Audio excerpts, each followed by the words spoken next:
One sec, guys. We'll get started here in a second. Hope everyone's doing well.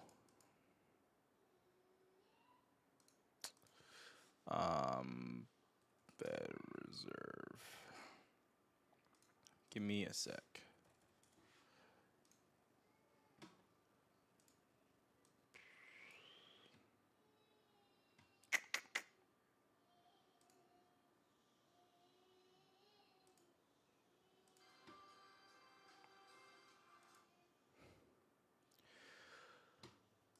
Give me a sec, everyone. Sorry, just getting everything set up, but wanted to get that up there as well.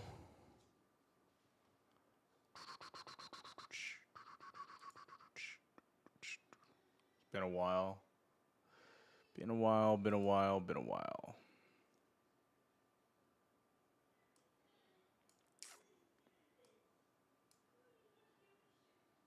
I'm not muted. I actually like YouTube's dashboard now. It looks a little bit better. It does look a little bit better now. It's pleasant. But anyways, hope everyone's doing well. Be watching the FOMC, listening to it. So about to start right here. So I'm gonna mute myself. If I see anything interesting happen, obviously I'll go into detail about it. But for now, that's where we're at. So far though, NQ looks fine, holding up, pushing up. No one, like I said, no one expected a cut to happen. I think earnings are probably more relevant after today, in my opinion, just seeing what's going to happen from, I think, Microsoft and Meta today, and then you have some smaller names, but yeah. But so far, you just ranged all day long. Nothing crazy happened. I mean, for the most part, it was 23.52, 23.45, just back and forth. Even when you break above 23.52, you don't really get any, like, fast continuation, so there just wasn't a lot to do here, just kind of kicking rocks. One thing that did work out from yesterday was Palantir, like holding above our like 155 spot, 156. So that did move back into like 159, 160. Nice. I do think if today and tomorrow goes well, Palantir should keep going as well. Like mid caps just look really good still. A handful of them. So yeah. But let's listen to Powell. Good afternoon.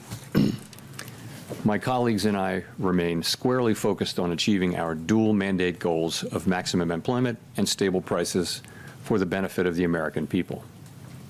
Despite elevated uncertainty, the economy is in a solid position. The unemployment rate remains low, and the labor market is at or near maximum employment.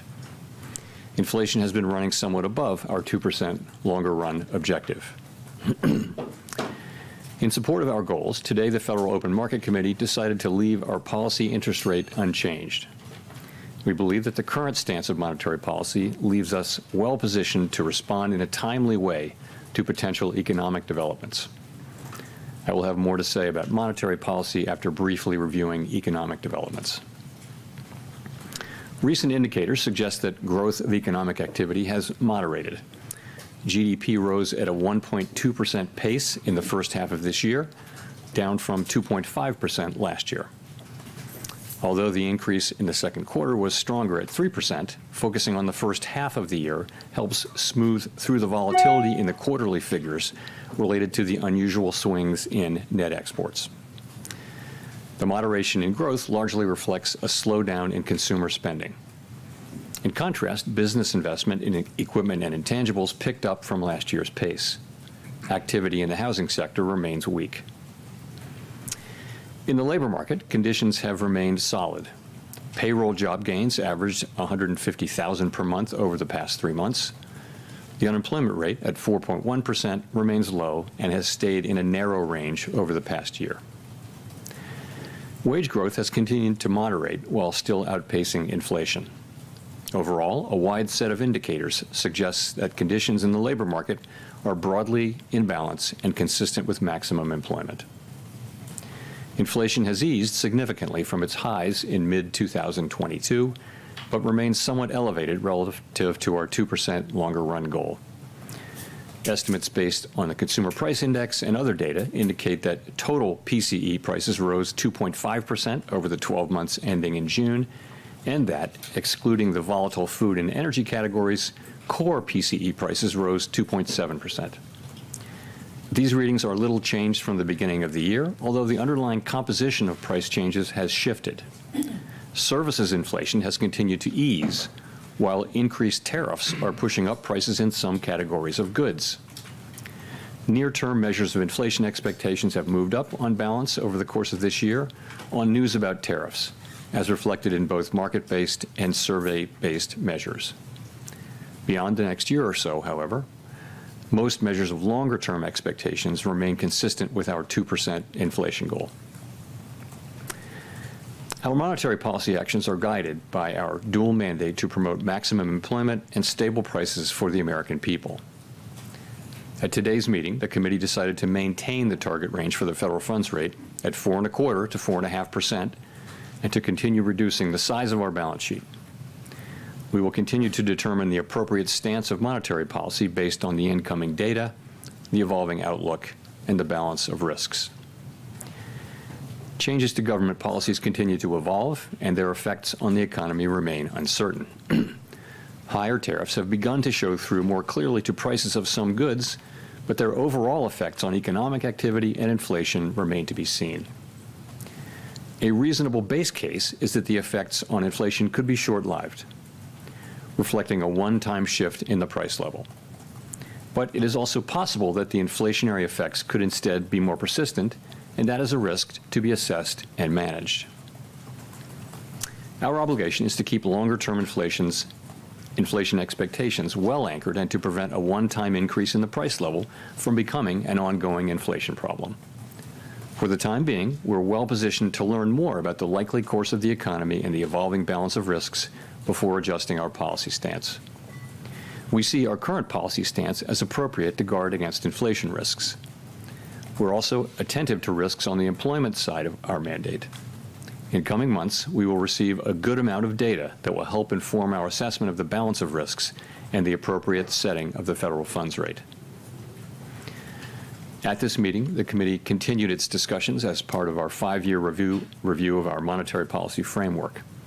We focused on potential revisions to our statement on longer-run goals and monetary policy strategy, and are on track to wrap up any modifications by late summer. The Fed has been assigned 2 goals for monetary policy: maximum employment and stable prices. We remain committed to supporting maximum employment, bringing inflation sustainably to our 2% goal, and keeping longer-term inflation expectations well anchored. Our success in delivering on these goals matters to all Americans. We understand that our actions affect communities, families, and businesses across the country. Everything we do is in service to our public mission. We at the Fed will do everything we can to achieve our maximum employment and price stability goals. Thank you. I look forward to your questions. Thanks, Chair Powell. There's a lot of lean in the markets, and not to mention out of the administration for a rate cut now in September. Is that expectation unrealistic at this point? So, as you know, today we decided to leave our policy rate where it's been, where I would characterize as modestly restrictive. Inflation is running a bit above 2%, as I mentioned, even excluding tariff effects. The labor market's solid, historically low unemployment. Financial conditions are accommodative, and the economy is not performing as though restrictive policy were holding it back inappropriately. So it seems to me and to almost the whole committee that the economy is not performing as though restrictive policy is holding it back inappropriately, and modestly restrictive policy seems appropriate. All that said, there's also downside risk to the labor market. In coming months, we'll receive a good amount of data that will help inform our assessment of the balance of risks and the appropriate setting of the federal funds rate. So just to follow up, by coming months, does that include the possibility you'll be getting essentially 2 rounds of jobs and inflation data between now and the September meeting? Is that potentially adequate to make a decision to lower rates at that point? So you're right. We do have, this is an intermeeting period when we'll get 2 full rounds of employment and inflation data before the time of the September meeting. We have made no decisions about September. We don't do that in advance. We'll be taking that information into consideration and all the other information we get as we make our decision at the September meeting. Steve. Thank you, Mr. Chairman. You took out the word or the notion that uncertainty has diminished from this statement. Does that mean uncertainty has increased? And I'm just wondering, the administration has struck several deals with large trading partners where it seems like we now know what the rate is going to be. Does knowing that rate add to your certainty to change policy, or do you need to wait to see the economic effects? So essentially, the statement in our statement about uncertainty reflects what's gone on since the last meeting. So at the time of the last meeting, uncertainty had moved down a little bit, but it was more or less even this time. So we took out, had diminished because it didn't diminish further. So there's not really much in that. And then your second question is, say again? There have been several deals that have been struck, and now we seem to have an idea of what the tariff rates are going to be with some of our large trading partners. Does that not add to the kind of certainty you might need, or is it you're waiting for the economic effects to show themselves? No, I think we're still, you're right, it's been a very dynamic time for these trade negotiations, and lots and lots of events in the intermeeting period, but we're still a ways away from seeing where things settle down. We are clearly getting more and more information, and I think at this point, people's estimates, our estimates, outside estimates of the likely,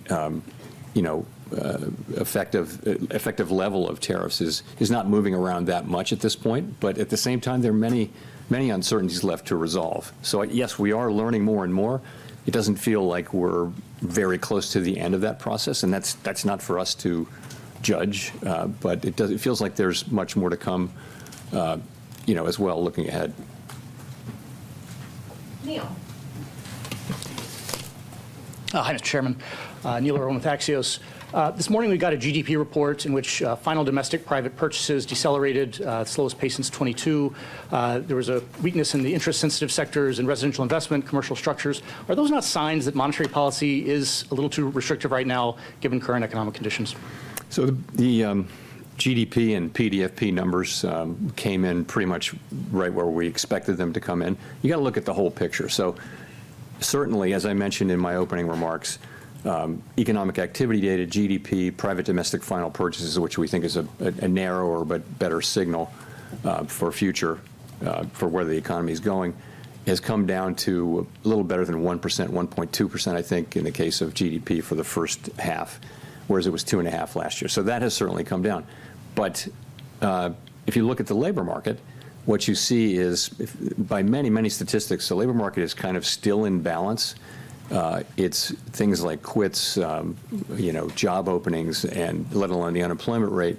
They're all by many measures, very similar to where they were a year ago. So you do not see weakening in the labor market. You do see a slowing in job creation, but also a slowing in the supply of workers. So you've got a labor market that's in balance, albeit partially because both demand and supply for workers is coming down at the same pace, and that's why the unemployment rate has remained roughly stable, which is why I said we do see downside risk in the labor market. I mean, our two mandate variables, right, are inflation and maximum employment, stable prices and maximum employment, not so much growth. So the labor market looks solid. Inflation is above target, and even if you look through the tariff effects, we think it's still a bit above target, and that's why our stance is where it is. But as I mentioned, downside risks to the labor market are certainly apparent. So on labor, given the fluid labor supply situation, is there a number for this jobs report we get on Friday that would look to you like equilibrium job growth? The main number you have to look at now is the unemployment rate, because it's true that the demand for workers in the form of, let's call it, just say payroll jobs, that number has come down, but so has the break-even number, kind of in tandem. So, as long as that puts the labor market in balance, the fact that it's getting into balance due to declines in both supply and demand, though, I think it is suggestive of downside risk. So we of course, will be watching that carefully. Thank you. Colby Smith with the New York Times. Two of your colleagues called for a quarter-point cut today, and I'm wondering what aspects of their argument were most compelling to you and how you're weighing their views against those on the committee who, as of the June forecast, were in the camp of the Fed holding interest rates steady for the remainder of the year.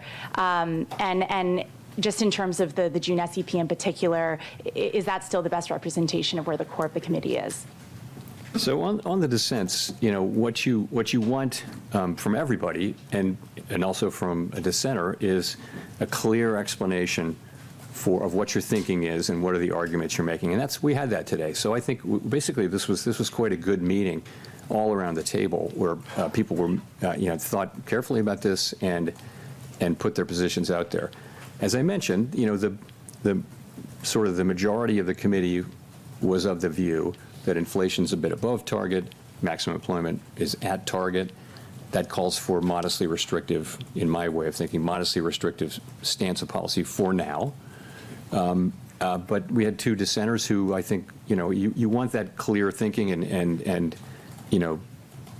expression of your thinking, and we certainly had that today, I think all around the table.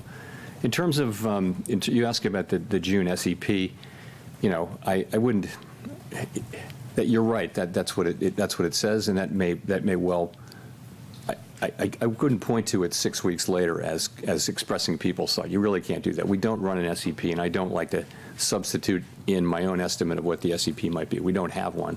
So I'll just say that, we haven't made any decisions about September, monitoring all the incoming data and asking ourselves whether the federal funds rate is in the right place.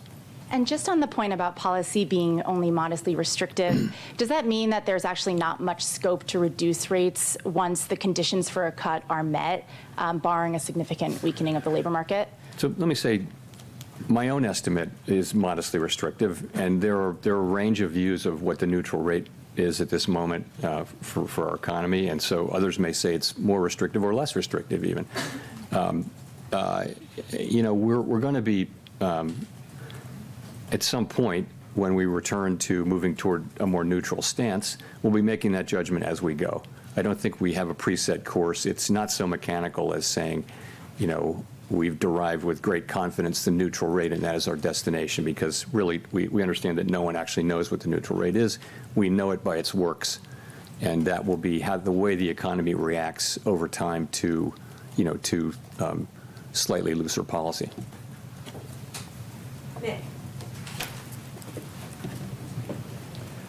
Nick Timmeros, The Wall Street Journal. Chair Powell, my question is about what have you learned over the last few months about the inflation generating and price pass-through process? And just to drill down, the June CPI report showed evidence of tariff-induced goods inflation. Now, the tariff landscape is only starting to be settled with some of these more recent deals. Given the lags between when tariffs are announced and when they show up in goods prices, is 2 months a long enough horizon to evaluate the impact and be confident that tariffs aren't impacting the broader inflation process? I think you have to think of this as still quite early days.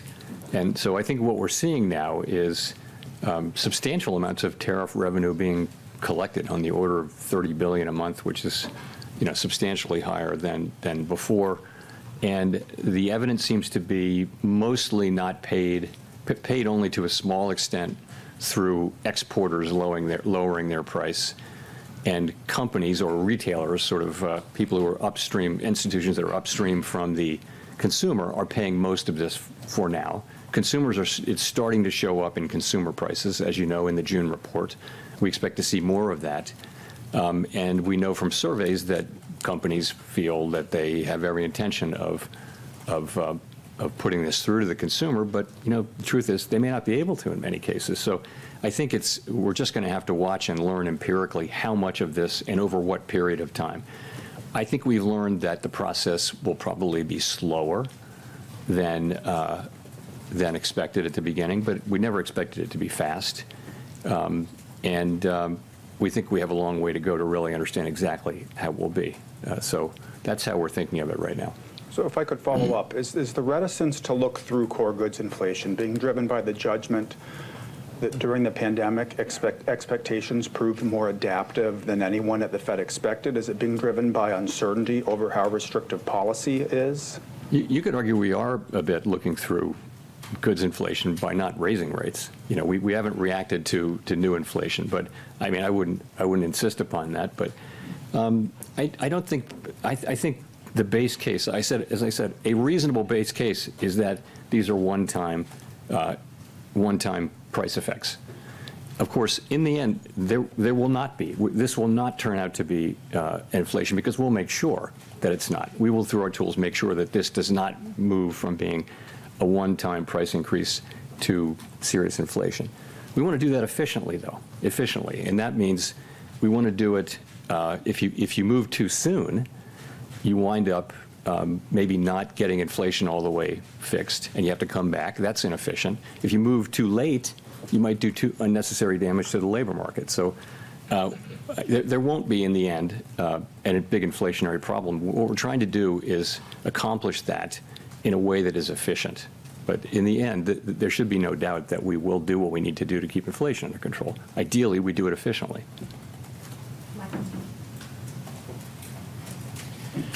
Michael McKee from Bloomberg Television and Radio.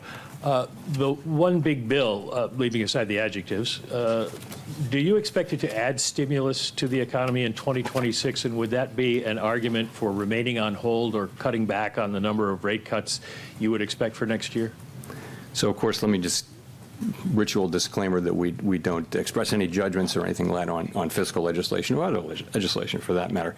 But I would say when you think that, the biggest part of the bill was making permanent existing law on taxes, I don't think we see it as particularly stimulative. There should be some stimulative effect, but it shouldn't be significant over the next couple of years. And to follow up, I don't want to put this in terms of you and the president, so let me ask it this way. Do you have concerns about the cost of keeping rates elevated for longer in terms of interest rate charges? Yeah, no, that's, we have a mandate, and that's maximum employment and price stability. And it is, it's not something we do to consider the cost to the government of our rate changes. We have to be able to look at the goal variables Congress has given us, use the tools they've given us to achieve those goals, and that's what we do. We don't consider the fiscal needs of the federal government. No advanced economy central bank does that, and it wouldn't be good if we did do that, it would be good neither for our credibility nor for the credibility of U.S. fiscal policy. So it's just not something we take into consideration. Victoria. Hi, Victoria Guido with Politico. When it comes to the renovations of the Federal Reserve's headquarters that the administration has been looking into, do you see their interest in that issue as being directly tied to the president's push to get you to lower interest rates? Not for me to say. I will say we had a nice visit with the president. It was an honor to host him. It's not something that happens very often at the Federal Reserve to have the president come over, let alone to visit a building. But it was a good visit. Are there any aspects of the project that they've raised that you see as making you reconsider any aspects of the project? So, this project was hatched and conceived almost a decade ago now, and we went through the very long process of clearing it through historic preservation at the National Capital Planning Commission, and a lot of back and forth there. It was very constructive. We started out to do the work, and we're very well along on that work, and I was quite pleased to have the president say multiple times that what he really wanted to see was us getting this construction completed as soon as possible. That is our focus, and that's what we're going to do. Andrew.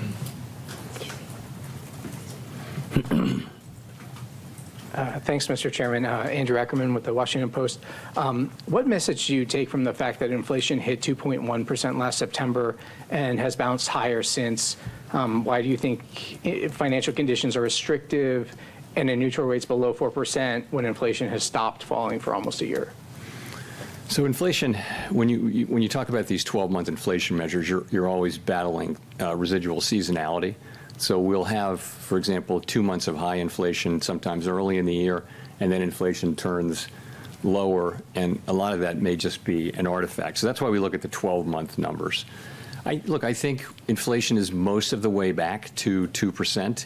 There are things like the catch-up inflation. So, for example, all the insurance costs that they're only now going through inflation, but they actually reflect inflationary pressures from 2-3 years ago. So that's got to go through. In addition, now we have 3 or 4 tenths of inflation in core inflation from tariffs. So, and we can't really separate that out. We're not going to have a separate kind of inflation that isn't the tariffs. We're always going to be dealing with all of inflation. But the composition, as I mentioned, has really changed. And if you go back to the last couple of years, it was all about services inflation, which was being very sticky. Now services inflation is coming down nicely. Goods inflation was well behaved before, and now goods inflation is going up. So the story has really changed. That's partially because of tariffs. It's also partially because we had restrictive policy in place, and we've seen that the result of that gradually work its way through the services economy. Okay, the other thing I wanted to ask is, are you comfortable that BLS can continue performing their mission effectively if they take an 8% reduction in headcount and authorized spending as the administration's proposed? I'm not going to comment on the administration's proposal. I do think, as I've said, I think that we're getting the data that we need to do our jobs, and I think it's really important that good data helps not just the Fed, it helps the government, but it also helps the private sector. People in the economy, they use this data a lot too, so it's quite important for our economy and certainly for the Fed's work and other government agencies' work that we continue to get better at data. That's what we've been doing for 100 years. We've been getting better and better and better. It's very hard to accurately capture in real time the output of a $20+ trillion economy. And the United States has been a leader in that for 100 years, and we really need to continue that, in my view. Edward. Thank you, Mr. Chairman. Edward Lawrence from Fox Business. How concerned are you with the data that we're coming in, showing no significant upward trend in inflation over the past 6 months, that the wait-and-see approach for inflation is actually giving companies cover to raise prices? How concerned am I that say that again? The wait-and-see approach is giving... The wait-and-see approach, what do you mean by that? For cutting rates. You're waiting to see if the tariffs will affect inflation. So it's a wait-and-see approach. Well, so that's where policy's restrictive. When we start cutting, it'll go toward neutral. Okay. This delay, though, where you're saying there's a one-time price increase for tariffs, which possibly could lead into bigger inflation or more inflation. Is that giving companies cover, though, to raise prices? Well, what may be giving, it's not our policy stance, what may be giving some companies will certainly be taking advantage of the fact of the tariffs and all of the discussion of how they're going to, companies will raise prices when and as they can. And you saw it famously in the first administration of President Trump during those tariffs. Washing machines were tariffed, but dryers weren't. But what do you know? The price of dryers went up too, just like washing machines. So companies will often just they'll cross the street in a group, if you know what I mean. That'll happen. We don't see a lot of that. I mean, what we see now is basically the very beginnings of whatever the effects turn out to be on goods inflation. And I'll say again, they may be less than people estimate or more than people estimate. They're not going to be zero. Consumers will pay some of this. Businesses will pay some of this. Retailers will pay some of this. But we're just going to have to see it through. And just to follow, if I could, some additional tariffs have been in place since February, and things really haven't broken yet with the economy. So how do you justify to somebody who's looking for a house, who's facing a 7% mortgage and maybe can't afford those rates? How do you justify that? Well, so the housing is a special case, right? We don't set mortgage rates at the Fed, right? We set an overnight rate, and the rates that go into mortgages are longer term rates, like Treasury rates. It might be 30-year rates, it might be shorter than that, but it's not the overnight Fed's rate. It's not that we don't have any effect. We do have an effect, but we're not the main effect. There are other things going on in the housing sector, and one of those is just there's kind of a long-term housing shortage that we have. We haven't built enough housing. This is not something the Fed can help with, and that'll be the case even after things normalize. So I think the best thing that we can do for housing is to have 2% inflation and maximum employment, and that's what we can contribute to housing. There are lots of other jobs to do for the private sector and Congress, but that's what we're trying to get to. I mean, we've made a lot of progress toward that. We have a very good labor market right now. Inflation, we were very close to 2%. We're seeing some goods inflation move us away, but so far not very far away. Chris. Hi, Chair Powell. Thank you. Well, can you give us a little more about what kind of economic data does the Fed need to see before you'll be ready to cut? I mean, do you need inflation back nearly to target? Are there other things in the pricing that you look for? Do you need to see weakening in the job market? What kind of things are you looking for? I mean, ultimately, it could be any of those things, right? But you know, if you saw that the risks to the two goals were moving into balance, if they were fully in balance, that would imply that you should move toward a more neutral stance of policy. This is the special situation we're in, which is we have two-sided risk to both of our goals. When we paused, inflation was above target and the labor market was pretty good. So you know, that was a time when policy was restrictive when we paused. And to be restrictive is to be supporting a return to our inflation target, right? So as the two targets get back into balance, you would think you'd move in a way closer to neutral, and that the next steps that we take are likely to be in that direction. What will it take? You know, it'll be the totality of the evidence. As I mentioned, there's quite a lot of data coming in, which before the next meeting. Will it be dispositive of that? You know, it's really hard to say. We don't make those decisions right now, so we'll have to see. Well, I guess just in terms of inflation, though, for example, like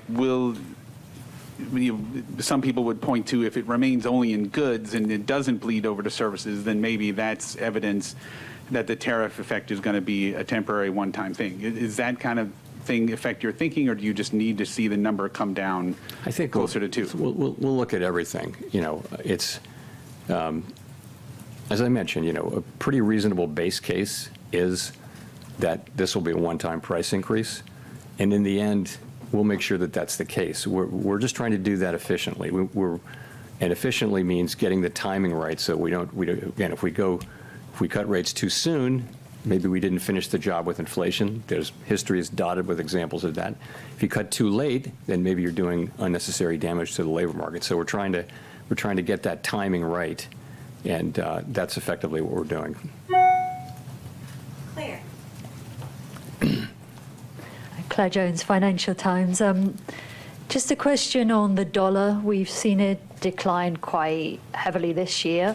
I was wondering if there's been any discussion about that at the meetings and to what degree that might be complicating your attempts to get inflation back to target.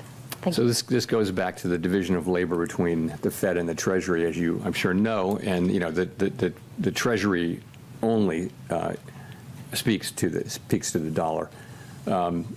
It's not something that's been a topic of you know, major discussion at all at the Fed. I wouldn't say it doesn't come up. If the transcripts, when they come out in a few years, they'll probably reflect some mentions of the dollar, but it would never be a major focus.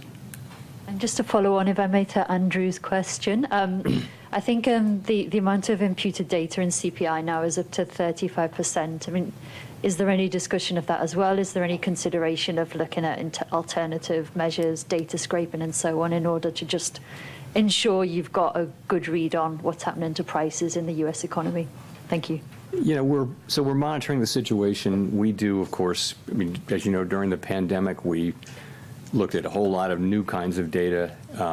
People are looking at big data sets that you can get from all sorts of places, and we do all of that. But at the same, we really need the government data. Really is the gold standard in data, and we need it to be, you know, to be good and be able to rely on it. And we're not going to be able to substitute for that, but you know, if we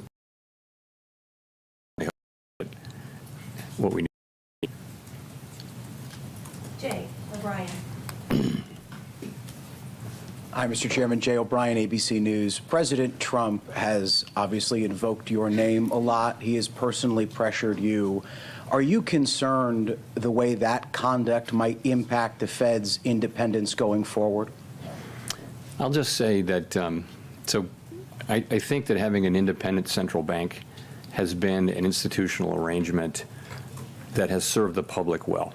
And as long as it serves the public well, it should continue and be respected. If it didn't serve the public well, then it wouldn't be something that we should just automatically defend. But what it gives us and other central banks, what it gives you is the ability to make these very challenging decisions that in ways that are focused on the data and the evolving outlook, the balance of risks and all the things we talk about, and not political factors. And so governments all over the advanced economy world have chosen to put a little bit of distance between direct political control of those decisions and the decision makers. So if you were not to have that, there would be a great temptation, of course, to use interest rates to affect elections, for example.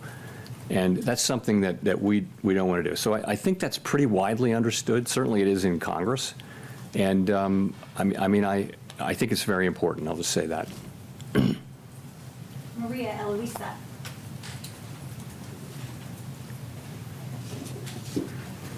Afternoon, Sir Powell. Maria Luisa Capurro from Bloomberg News.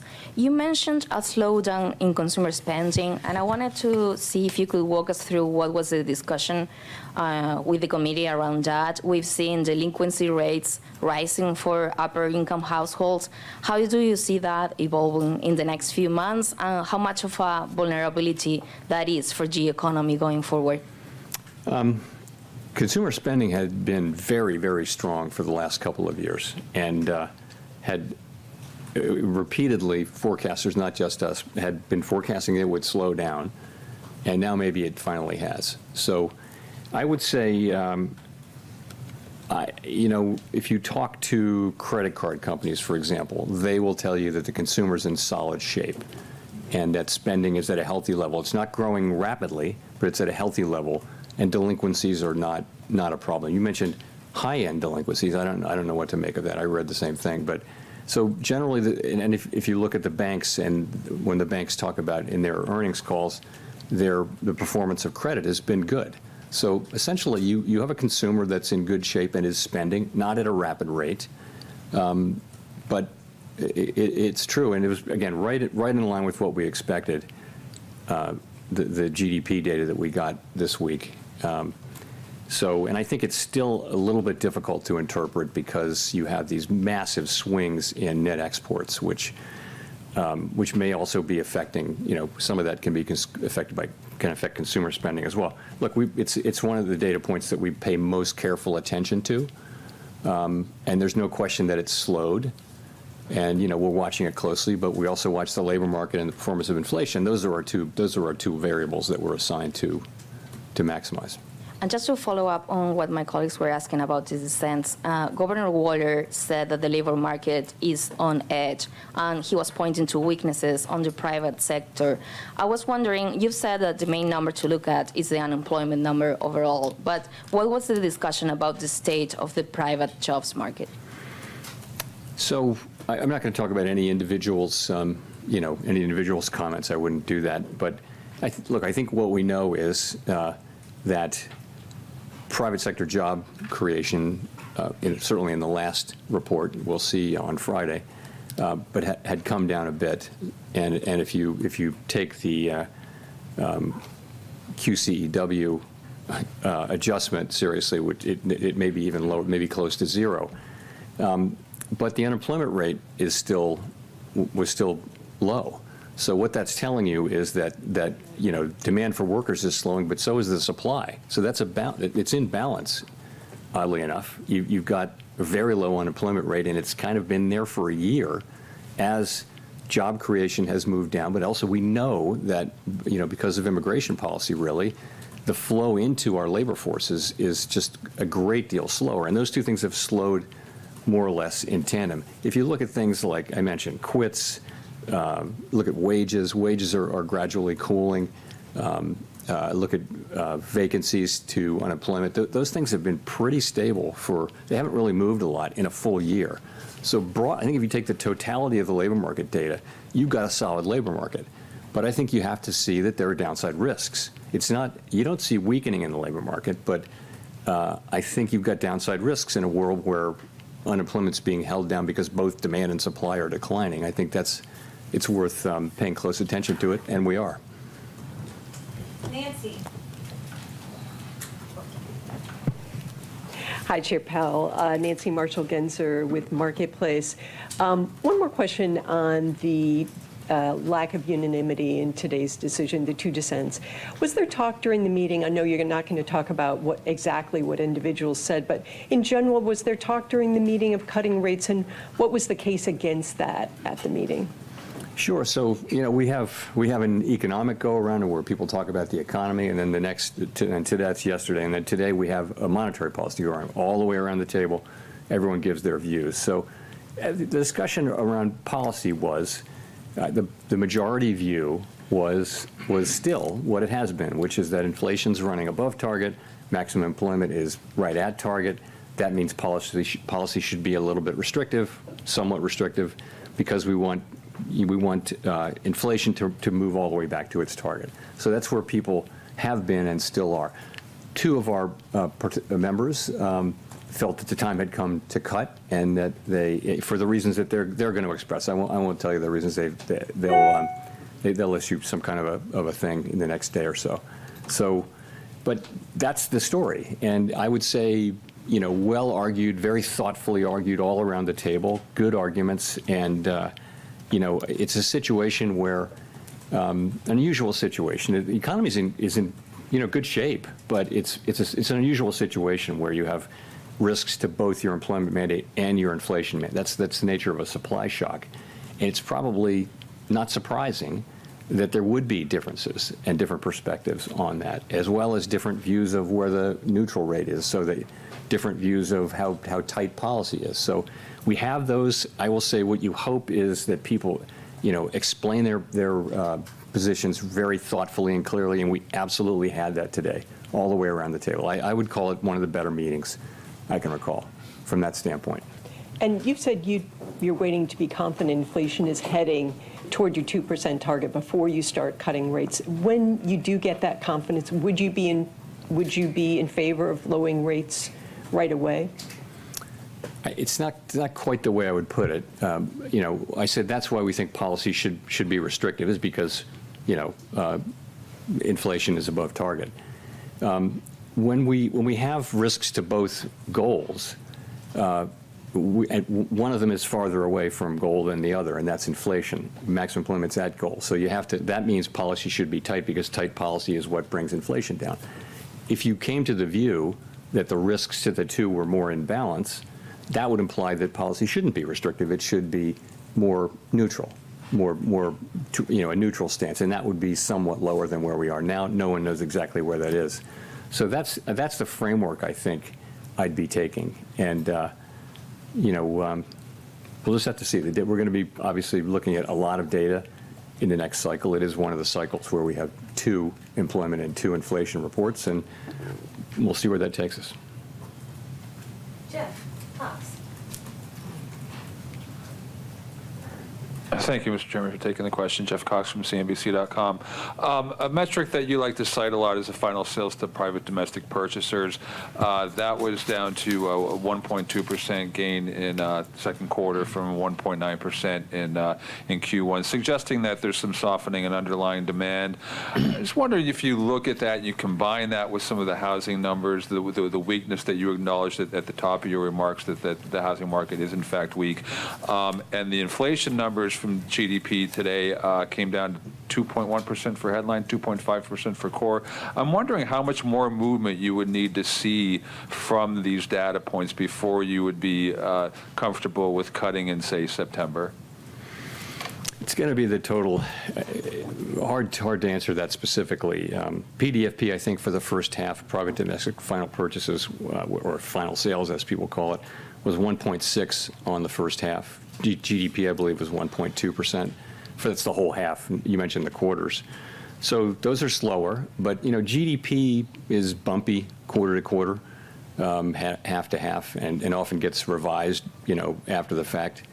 The labor market data we still think continue to think is the best data we have on the economy, and that shows a 4.1% unemployment rate. It shows wages, still at a healthy level, but moving ever closer to what we would regard as long-run sustainable, consistent with longer-run productivity and 2% inflation. So the labor market is actually still quite solid. Inflation is above target, even ignoring tariffs. It's a little bit above target, and tariffs. So we're watching all of that, and again, trying to do the right thing in what is a challenging situation because you're being pulled in two directions, and you have to decide which of those it took to go in. And actually, at some point, if they're sort of equally at risk, then you really want to be at a neutral policy stance, which we're not right now. So it'd be safe to say that if the data kind of stays in line with where it is right now, that you wouldn't be comfortable with cutting in September? I'm not going to say that. No, I just think we're going to need to see the data, and it can go in many different directions. The inflation data and the employment data, and we're going to make a judgment based on all of the data and based on that balance of risks analysis that I mentioned. Thank you. Greg, Rob, for the last question. Thanks, Chair Powell. Greg Robb from MarketWatch. The Treasury Secretary has said recently that it would be confusing for the markets if you stayed on as a governor after your term as chair ends. And I was wondering if you had any update for us on a decision on that front. Sorry, I do not have any update for you. Thanks very much, everyone.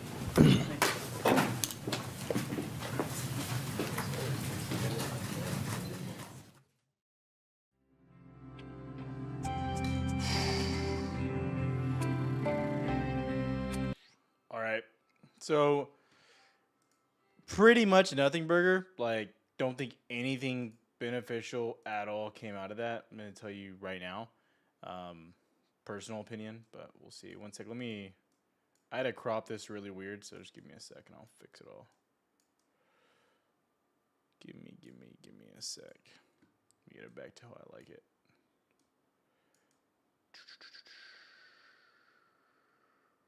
Pretty perfect. Well, I can do a little bit more. Pretty perfect right there. Cool. All right. So, yeah, I mean, that pretty much went kind of like we expected. I didn't think you were going to get a crazy move from that. You know, people are going to be like, oh, well, you sold off from it. Did you? You went back to levels.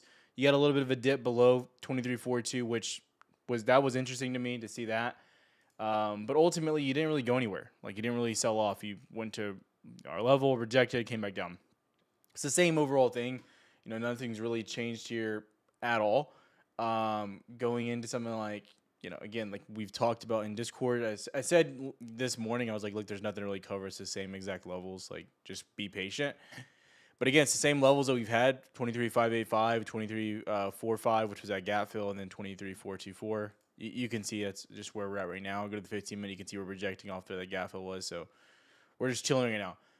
But again, here in the after hours, like, that's all you're really waiting for. I'm not going to, you know, pretend to give you answers that I don't have, so don't even ask me. But, I mean, you have Meta, Microsoft tonight. Those are your biggest earnings that you got to be watching. I don't know what else to say. So, yeah, I mean, I'd be watching that like a hawk. But besides that, I mean, you're kind of just chilling at this point. Like, there's no need to get crazy, no need to get risky.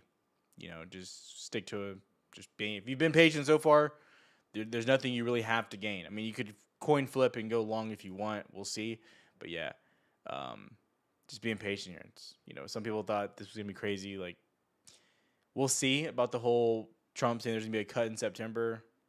I think that was probably the only bad thing that was, like, talked about, is, like, Trump said that right before, and then they asked Powell, and basically debunks that immediately. But besides that, I mean, that's where we're at. So if you have any last questions, I can answer them while I'm here, but I don't think there should really be any questions over all that. It's pretty boring. So, I mean, I assume you kind of bounce into market close. I would just assume you stay above 23.424, bounce back towards VWAP. We'll see.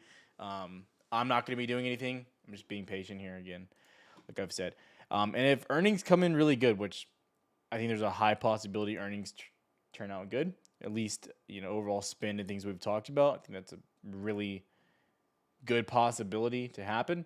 You know, I'm definitely looking at Nasdaq pushing back up, but ultimately more continuation on semis, which again, they're still just sitting at highs. And this is another thing to think about is like, you're seeing some downside across the, like right now, like I wouldn't say you're seeing downside or extreme selling, but like you're down about almost 200 points, right? From highs, give or take, right? Just sitting in a range. But even though you're range like this, NVIDIA is just sitting at highs, like AVGO sitting at highs. Like it's clear as day that the sector that's carried you and done all the heavy lifting is still hot as hell, and nothing's really changed or shifted from there, which I think is worth mentioning and worth, considering. So where I'm at right now, I'll have a video live probably like 3, 4 o'clock after earnings. So have a good one. Appreciate it.